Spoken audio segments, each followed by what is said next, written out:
Como ya hemos mencionado anteriormente, los impuestos son una especie de la contribución, por lo tanto estamos obligados a ellos en virtud del artículo 31, fracción cuarta de nuestra Constitución.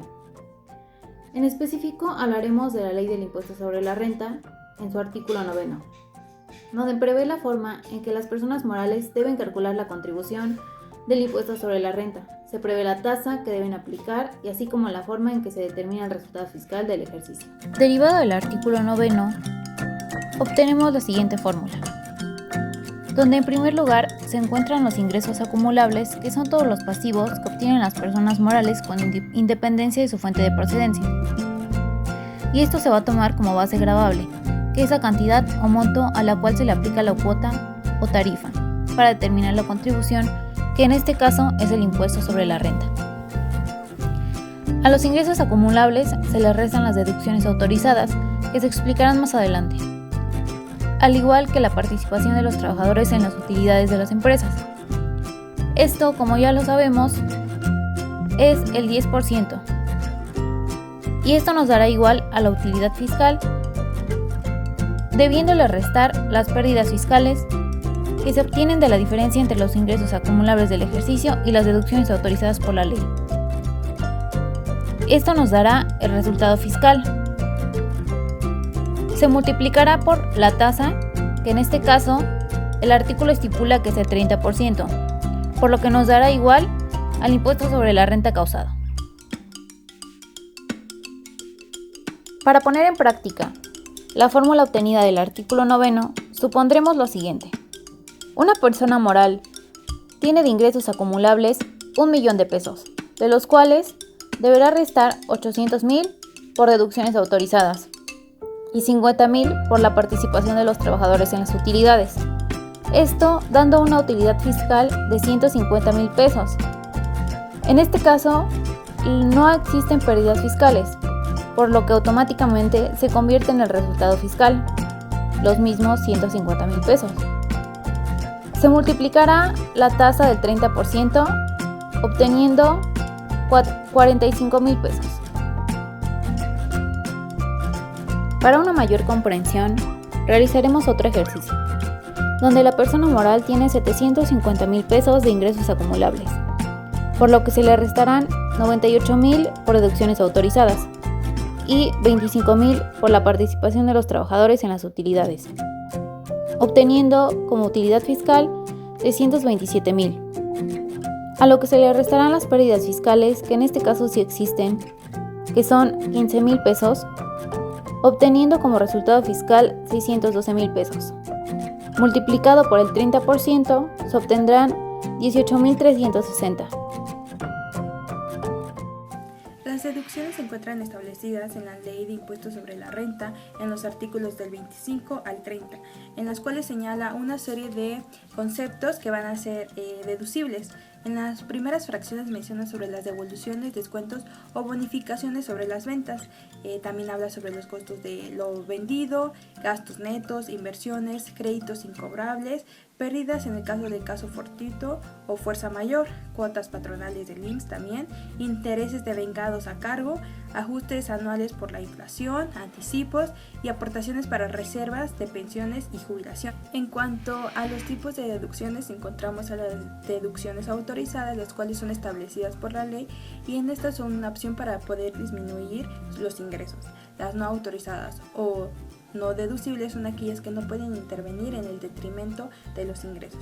Y las personales son aquellas por cuestiones de salud, educación, intereses pagados para los créditos hipotecarios, gastos funerarios o aquellos destinados a la casa habitación. En cuanto a los criterios jurisprudenciales, podemos encontrar una tesis de rubro deducciones contempladas en la Ley de Impuestos sobre la Renta, en la cual establece que se van a restar los ingresos acumulables por parte del contribuyente para poder así formar la base gravable en la cual van a estar o van a entrar los impuestos y los conceptos deducibles establecidos por el legislador, los cuales considera que estos van a intervenir en el detrimento de la riqueza que es objeto del ingreso obtenido por parte del contribuyente. Supongamos que existe una cadena de restaurante llamada El León Rojo que obtuvo ingresos acumulables por 100 millones de pesos en el año 2019 y debido a que hizo una gran expansión considerable durante el ejercicio, hizo gastos deducibles por 50 millones de pesos. Además, repartió entre sus trabajadores utilidades por 5 millones de pesos. Sin embargo, el restaurante El León Rojo es una empresa sin pérdidas fiscales que puede utilizar para reducir aún más su base gravable. Como se puede ver en el ejemplo, el restaurante El León Rojo tuvo gastos deducibles por la mitad de sus ingresos acumulables, lo que por sí solo se redujo a la cantidad de impuestos que tiene que pagar un 50%. Si solo hubiéramos restado de los ingresos acumulables las utilidades repartidas, habríamos obtenido un resultado de 95 millones, con lo que, aplicado a la tasa del 30% del ICR que es para las personas morales, el impuesto a pagar habría sido de 28.5 millones de pesos. Sin embargo, al reducir la base gravable a 45 millones, el impuesto a pagar es de 13.5 millones de pesos.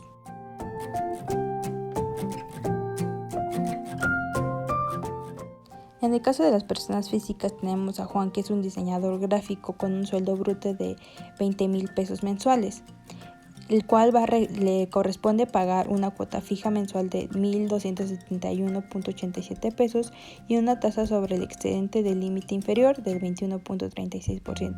Esto quiere decir que el ICR que su patrón le retiene mes con mes es de 2,978.5 pesos. Por lo que sus 20,000 pesos en realidad se desinflan hasta llegar a los 17,000 pesos.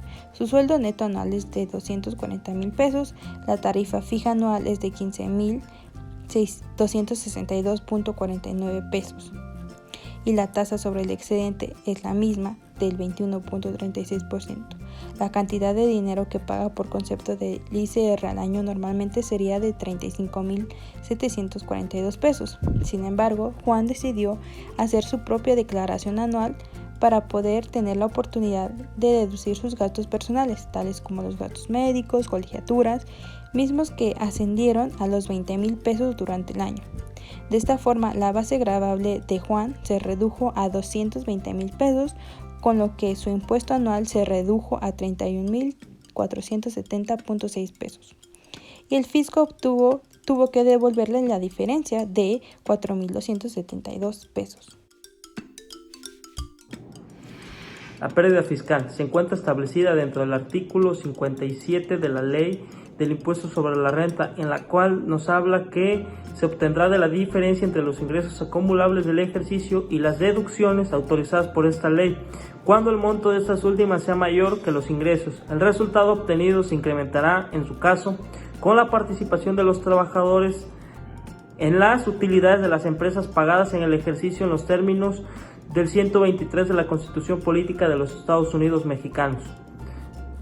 Se da cuando las empresas gastan más de los ingresos que reciben. Esto es posible cuando el capital que se aportó a la empresa absorbe los gastos excedentes.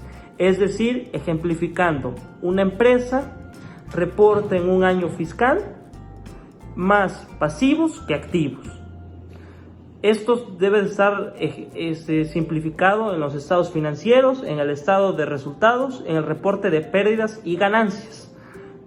Cualquiera de estos tres debe de demostrar que la empresa efectivamente tiene más pasivos que activos y debe de ser acompañado dentro de la declaración anual que debe de hacer la empresa, o una declaración secundaria que es subsecuente a la primera declaración que hará la empresa. Luego, la pérdida fiscal se podrá ejercitar dentro de los 10 periodos siguientes, es decir, amortizará una empresa la pérdida fiscal dentro de 10 años. Por hoy, 2020, una empresa que tuviese pérdida fiscal y que lo declarara ante la autoridad fiscal puede amortizar hasta 2030 esa pérdida fiscal que tuvo en este año 2020. La pérdida fiscal se podrá ejercitar dentro de los 10 periodos siguientes, es decir, amortizará una empresa la pérdida fiscal dentro de 10 años. hoy, 2020, una empresa que tuviese pérdida fiscal y que lo declarara ante la autoridad fiscal puede amortizar hasta 2030 esa pérdida fiscal que tuvo en este año 2020. Cuando el contribuyente no disminuye en un ejercicio la pérdida fiscal de ejercicios anteriores, pudiéndolo haber hecho conforme a este artículo, perderá el derecho a hacerlo en los ejercicios posteriores y hasta por la cantidad en que pudo haberlo efectuado. Esto se encuentra establecido en el criterio del SAT 71-2013-ICR, en el cual nos dice lo ya mencionado, y entendemos que el contribuyente ya no puede hacer al año siguiente de la pérdida fiscal válida la pérdida fiscal. Situando un ejemplo, si el contribuyente este año tiene una pérdida fiscal, ya no la puede hacer valer en el próximo año ni subsecuentemente.